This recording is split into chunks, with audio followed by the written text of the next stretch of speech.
fondé le musée de la danse à Rennes et on a décidé d'habiter comme ça pendant 12 heures la plus grande place de Rennes, avec des propositions qui seraient fondues les unes dans les autres, comme s'il y avait une seule danse. Ça nous a enthousiasmés et du coup ensuite on a essayé, ou on essaye là de se dire tiens, est-ce qu'on pourrait faire quelque chose bien sûr différent, mais qui a cette même teneur comme ça ici au 104 à Paris. Et j'ai l'impression que cette posture-là du danseur, on en a besoin dans l'espace public, parce qu'aujourd'hui on est hanté par les soldats, les policiers, les gens armés dans l'espace public. Et du coup, le fait d'inviter des gens à être des danseurs dans l'espace public, ça permet de réorganiser un peu la manière dont on conçoit, on se sent dans l'espace public.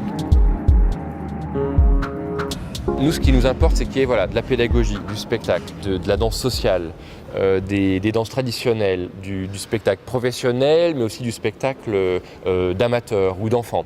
Et après, on essaie de faire un parcours qui a du sens, c'est-à-dire que ce qui compte, c'est comment le public va ensuite se déplacer presque naturellement, on va dire. C'est assez organique en fait, on essaie de faire que dans la journée, on est passé par des formats différents.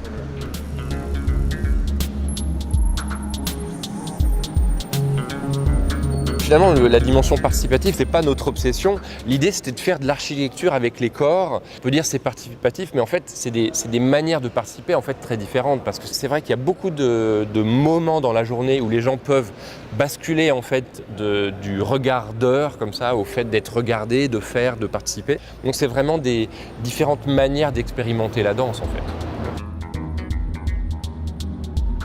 Moi, ce que j'aime avec la gratuité, c'est pas seulement qu'on touche un autre public, par exemple, mais je pense que pour les artistes eux-mêmes, il y a tout d'un coup un autre rapport au public, à l'œuvre, à ce qui est fait.